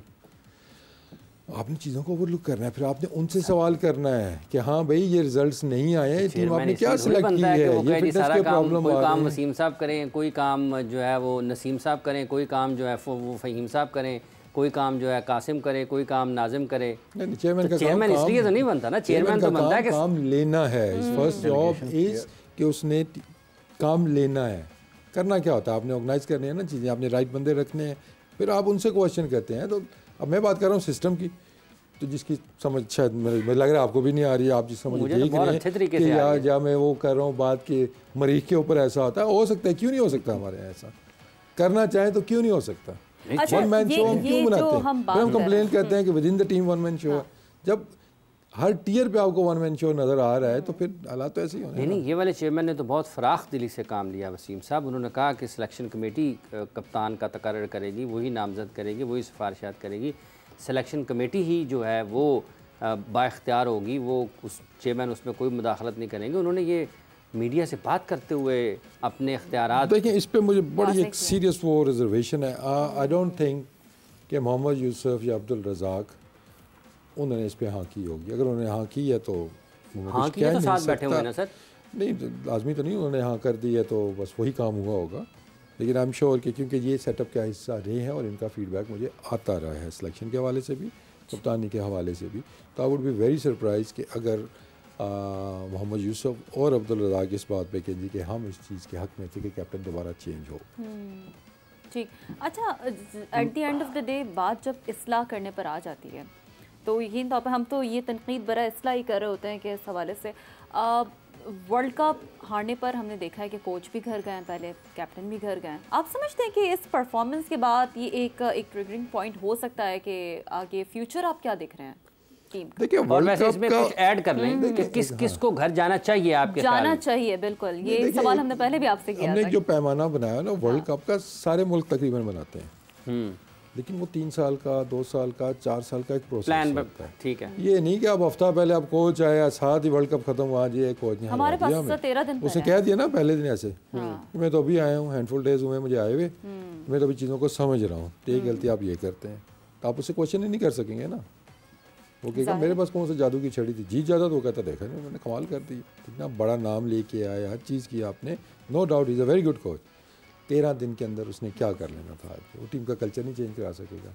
आज क्या उसकी स्टेटमेंट आई हुई है कि हमने की मोमेंट्स के ऊपर गलत फैसले किए हैं, तो उसने क्लियरली बता दिया ना आपको कि हम जब वो बात कर रहा है कि मैंने नहीं, हम का वर्ड इसलिए यूज़ हो रहा है कि उसके अगेंस्ट की विल उसकी वो चल रहे हैं। तो इतना बड़ा हमने कोच हायर किया है, उसके बाद अथॉरिटी भी है कि वो प्लानिंग जो स्ट्रेटजी बनती है, मैं फिर कहूँगा हेड कोच को जो पीछे हेड लिखा होता है ना, वो किसी वजह से लिखा होता है। Head coach does not come under the captain. Head coach ऊपर रहता है, जितना sports staff, team, captain, vice captain सब उसके नीचे आते हैं। हाँ, वो उसके ऊपर है कि उनके साथ बैठ के वो स्ट्रेटजी बनाता है। लेकिन हमारा वो हम अक्सर वो कहते हैं कि एक हमने वो स्लोगन बनाया था जिस पे हमने बड़ा काम शुरू किया था, कंट्री टीम मी, ठीक है ना, पाकिस्तान में, हाँ पाकिस्तान में। तो वो पिछले 1 साल से मैं देख रहा हूँ हमने उसको उल्टा कर दिया, है ना, वो बिल्कुल उल्टा हो गया, अपसाइड डाउन हो गया। तो वसीम साहब ये तो बताएं कि अभी किन के ऊपर खतरे की घंटी आपको दिख रही है कि स्पेशली इस मैच के बाद, बिलखुसूस ये ओवर द वर्ल्ड कप के बाद देखिए अभी तो एज़ यूजुअल जो मुझे लग रहा है जो होगा ना, अभी कोई रिस्पॉन्सिबिलिटी लेगा नहीं, सिलेक्शन की कौन लेगा, वो एक दूसरे पे डाल देंगे। हेड तो आपका है कौन नहीं, चेयरमैन कौन था सिलेक्शन कमेटी के, इसी वजह से नहीं बने थे ना, लेकिन पता तो है सबको कौन है, और अकाउंटेबिलिटी भी आपकी होनी चाहिए। फिर आ जाता है आपकी स्ट्रैटेजी जब सही नहीं बन रही है, कोच भी एक बात कर रहा है, तो ऑब्वियसली सबसे ज़्यादा वो रिस्पॉन्सिबिलिटी कप्तान की है। और मैंने उस दिन ही ये बात की थी कि जब इस तरह चीज़ें चल रही थी तो मैंने कहा अच्छा हो गया तो कहेंगे सारे आगे आ जाएंगे कि देखें ये हमने क्या कमाल कर दिया। अच्छा नहीं होगा ये सिर्फ बाबर को आगे कर देंगे कि देखें नहीं, बाबर तो बिल्कुल बच्चा है ना सर, उसको तो उन्होंने एक चेयर से उठा के दूसरी पर बिठा देना ना, बाबर को आगे कर देना। बाबर तो बच्चा है ना, उसको तो पता ही कुछ नहीं है, उसको आगे कर, वो है ही आगे सर, सारा काम ही वो चला रहा है, ऑपरेशन चलाने वालों की गलती इनकी भी है ना, क्यों किया, नोइंग के ये प्रॉब्लम्स हैं, पास्ट की अगर रिपोर्ट्स उठा के पढ़ लें, कुछ बात कर लें जिनके एक्सपीरियंस इनके साथ रहा है, तो फिर आपने क्यों आगे जाने दिया। तो दोनों एक वक्फा लेते हैं वसीम साहब, एक वक्फा लेते हैं और उस पर मजीद बात करेंगे कि बाबर आजम साहब इतने मासूम हैं, भोले हैं, उनको पता ही नहीं चलता है कि उनके इर्द गिर्द क्या हो रहा है। इस वक्फे के बाद बात करते हैं, वाकई इतने मासूम हैं वो।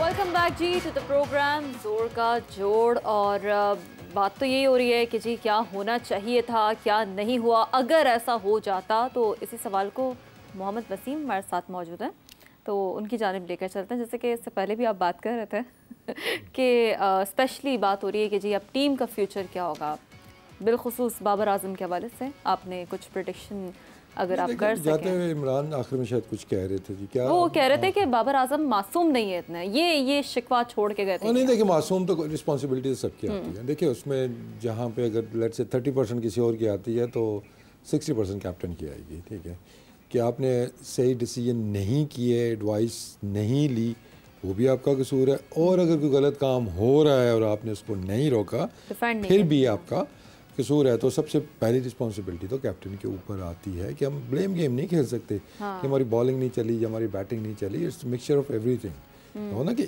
एक हम डिपार्टमेंट किसी में फेल हुए हो, हम हर चीज़ में फेल हुए कि अभी तक जितनी क्रिकेट हम पिछले 6-8 महीने से खेल रहे हैं, हम बॉलिंग में फेल हो रहे हैं, हम बैटिंग में फेल हो रहे हैं, हम फील्डिंग में फेल हो रहे हैं, हम कप्तानी में फेल हो रहे हैं क्योंकि स्ट्रैटेजी नहीं आपकी समझ आ रही ना, हम सिलेक्शन में फेल हुए हैं। तो ये it's a combination of everything. अगर आप वो कहते हैं ना कि कुर्बानी का बकरा किसी को बनाना है तो ठीक है, एक आध बंदे को आप साइड पे कर दें, जी हम आप ठीक कर लेंगे। आपको लगता हुआ नजर आ रहा है अगले कुछ टाइम में कि कुर्बानी का बकरा बनाया जा सकता है? फिर नहीं बनेगा, कोई ना कोई तो बनेगा। हाँ। आपकी प्रेडिक्शन क्या है? नहीं वैसे यहाँ पे सिर्फ एक ही बकरा है। नहीं बकरे तो वो मैं कह रहा हूँ पूरी खेप बनती है फिर उस हिसाब से तो। बड़ी ईद भी करीब है। डॉक्टर साहब ये जो जिस तरीके से हम बात अपनी फ़िज़िकल फ़िटनेस पर करते हैं, जो आपने शुरू में कहा आकर के कि रोहित शर्मा और विराट कोहली और बॉडी लैंग्वेज की आपने बात की, ये किस हद तक आपके ख़्याल में ये एक कॉन्टीन्यूस प्रोसेस का नाम है कि आप उस लेवल पर पहुँचते हैं कि जब आपके 1.25 लाख के स्टेडियम में बैठे हुए हैं, मैच शायकीन आपको देख रहे हैं, करोड़ों लोग आपको देख रहे हैं, ये भी उस प्रोसेस में ये उसका उस अमल का हिस्सा है फ़िज़िकल फ़िटनेस? बिल्कुल इसी अमल का हिस्सा। देखें जिस तरह आप बैट्समैन हैं, वसीम भाई इसमें बता सकते हैं, बैट्समैन का एक टारगेट होता है कि उन्होंने हर रोज़ इतने बॉल खेलने फॉर एग्ज़ाम्पल। इसी तरह ही साइकोलॉजिकल जो एस्पेक्ट्स हैं इनको भी आपको रिपीटेडली करना पड़ता है, तब वो जाके आपकी पर्सनैलिटी का हिस्सा बनते हैं। जो मैंने एग्जांपल दिया आपको कि विराट और रोहित जो हैं, they have gone through this process, इनको इंजरीज भी हो चुकी हैं, ये रिकवर भी कर चुके हैं, and they have come back much more stronger. अभी भी आप विराट को देखें, चलें वो कल एक ऐसी अजीब सी शॉट मारते हुए आउट हो गए, बॉलर को मैं क्रेडिट देता हूँ, लेकिन उसके बावजूद जो माइंडसेट उनका फील्ड के अंदर था, जो स्प्रिंट करते हैं, वो जो स्प्रिंट करते हैं, जो माइंडसेट उनका फील्ड में था, जो उन्होंने कैच लेने की कल कोशिश की है, जो बिल्कुल गए, आप देखें कि वो तो हमारे यहाँ यहाँ पे अगर कोई डीप फील्डिंग कर रहा हो ना, कोई सीनियर क्रिकेटर, तो तूफान मच जाएगा। बिल्कुल 37 ईयर्स के हैं वो, अब ये बात ना भूलें, 37-38 ईयर्स के हैं इस वक्त विराट, और वो स्प्रिंट ऐसे कर रहे हैं जैसे कोई 23 साल का हमारा लड़का होता, जबकि हमारी टीम हमारे तो 25 साल वाले भी भागते हुए। मैं आपको ये तो कह रहा हूँ कि हमारी टीम में तो 23-24 साल वाले भी नहीं कर रहे, क्योंकि ये सारा है माइंडसेट। क्योंकि जब वो अंदर आए उनको पता था कि हमने इनको पूरी फाइट बैक देनी, जिस तरह हम दे सकते हैं कि हमने बहुत थोड़ा स्कोर किया। तो ये एक प्रोसेस है, ये एक अमल है। जिस तरह मैंने 1-2 बार अल्यूड किया कि जो स्ट्रक्चर्स हैं पाकिस्तान के क्रिकेट के, इसमें जो बहुत सारी चीज़ें हैं वो प्रैक्टिस होती नहीं है। अब सिलेक्शन हमेशा फिटनेस बेस्ड होती है, पूरी दुनिया में ऐसी होती है, और अगर आपके कोई प्लेयर फिट नहीं होते तो आप उनको टूर के अंदर थोड़ी देर के लिए स्टैंड बाय रखते हैं। हमारे यहाँ तो शायद इंजरी बेस होती है, अब जैसे जो हालात है। लग तो ऐसा रहा है जी कि आप जितने भी इंजर्ड प्लेयर हैं आप उनको सबसे साथ लेके जा रहे हैं, लेकिन कहने का मतलब ये आप उनको एज अ स्टैंड बाय लेके जाते हैं ताकि वहाँ पे जो पहले 2-3 हफ्ते होते हैं उन पर उसमें उनकी रिहेबिलिटेशन हो सके। And if they are fit, अगर उनके स्पोर्ट्स के डॉक्टर जो हैं उनको क्लियर करते हैं तो उनको आगे लेके जाया जाता है। लेकिन हमारे यहाँ स्ट्रक्चर एग्जिस्ट नहीं करता, किसी की कोई असेसमेंट नहीं होती, किसी की मेडिकल ट्रियाज नहीं होता, किसी का नहीं देखा जाता कि इनकी फिजियोलॉजिकल पैरामीटर्स ठीक हैं, इनका सीरम विटामिन, सीरम कैल्शियम, जो बेसिक चीज़ें हैं जो आपको स्ट्रेंथ देती हैं, आयरन जो कि आपको स्टेमिना देता है, वो क्या पूरे हैं? मेरे हिसाब से तो जो मैंने देखा हुआ है, मेडिकल बोर्ड सिर्फ नी जर्क रिस्पॉन्स करता है, वो रिएक्ट करता है जब कोई चीज़ हो जाती है। प्रोएक्टिव अप्रोच ही नहीं है, आप पहले से ही करते हैं। नहीं, वो तो हमारे चेयरमैन साहब ने भी आज ये कहा, वो तो हमारा एक ना वो है शायद इंतखाबी निशान है। चेयरमैन साहब ने भी अब कहा कि अब एहसास हो गया कि जो टीम को ना सर्जरी की ज़रूरत है। मैं आपको ये तो कह रहा हूँ, अब तो यानी कि इनको पहले पता था, इन्होंने तबाही हो जाएगी, फिर हम जो है ना वो रद्द अमल, क्योंकि ये सब कुछ रिएक्शनरी करते हैं। ये प्रोएक्टिवली अगर प्लान करें कि हर प्लेयर को एक ट्रियाज हो, वो आएँ, उनके फिजियोलॉजिकल पैरामीटर्स हों, उसके बाद उनको उनके मेडिकल पैरामीटर्स हों, उसके बाद उनके बायोमैकेनिकल पैरामीटर्स हों, उनकी न्यूट्रिशन देखी जाए, बॉलर की देखी जाए, बैट्समैन की देखी जाए, उस हिसाब से आप उनको फिर टियर 1 टियर 2 में डाल रहे हैं। इतना ज़्यादा काम कौन करेगा? ये जी पूरी दुनिया में होता है, इंग्लैंड में ऐसे होता है, ऑस्ट्रेलिया में ऐसे होता है। अच्छा, मैं आ रही थी इस सवाल की जानिब कि ये कितना मुख्तलिफ है ये पीसीबी के हवाले से अगर हम बात करें कंपैरेटिवली दीगर टीम्स और दीगर बोर्ड्स के। जी जी, ये बहुत मुख्तलिफ है। पीसीबी में तो मेरा ख्याल एग्जिस्ट नहीं करता। जैसे मैंने बताया कि वहाँ एक नी जर्क रिस्पॉन्स है, जैसे कोई चीज़ होती है आप रिएक्ट करते हैं, उस पर रिएक्शन करते हैं। प्लेयर इंजर हो गया, इसको रिहेबिलिटेशन के लिए भेज दें। अब प्रिवेंशन जो है, जो जिस पे कल अली ने भी बात की, ये बड़ी इंपॉर्टेंट है। स्पोर्ट्स इंजरी प्रिवेंशन वो तभी होती है जब आपका एक स्ट्रक्चर्ड आपके पास एक प्लान होता है कि इन प्लेयर्स की बायोमैकेनिकल असेसमेंट करनी है, इन प्लेयर्स की न्यूट्रिशन का देखना है, इन प्लेयर्स का हमने फिजियोलॉजिकल असेसमेंट करनी है, इन प्लेयर्स की हमने एनाटॉमिकल मसल ग्रुप्स की असेसमेंट करनी है, जॉइंट्स की असेसमेंट करनी है।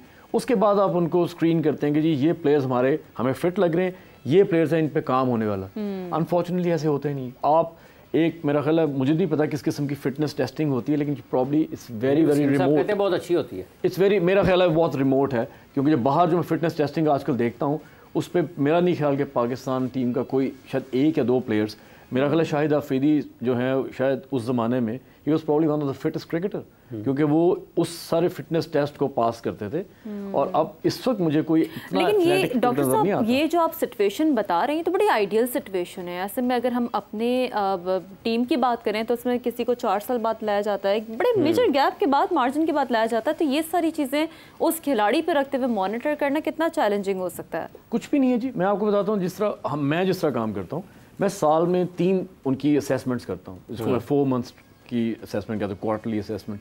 उसमें हर प्लेयर आता है, मैं उनको देखता हूँ, इन प्लेयर्स के ये इश्यूज़ हैं, इनको इसका है, किसी का कोई निगल है, किसी का कोई ऐसी चीज़ है, उनकी हम फिर उस हिसाब से कि इसको पहले बायोमैकेनिकल असेसमेंट करवाई जाए, इन्होंने खाने पीने में कोई ऐसी कोई एहतियात शायद नहीं की, या इनका कोई कैल्शियम कम था, इनका विटामिन डी कम था, इनका आयरन कम था। हम ये सारी चीज़ें देखते हैं। वो तभी आप कर सकते हैं जब आपका पीरियोडिक आपका एक असेसमेंट होगी। अगर आप पीरियोडिक नहीं करेंगे और आप बुला रहे हैं जी उसको जी इंजरी होगी या भेज दें, हम देखते हैं अब क्या होगा, तो फिर तो ऐसे ही होगा।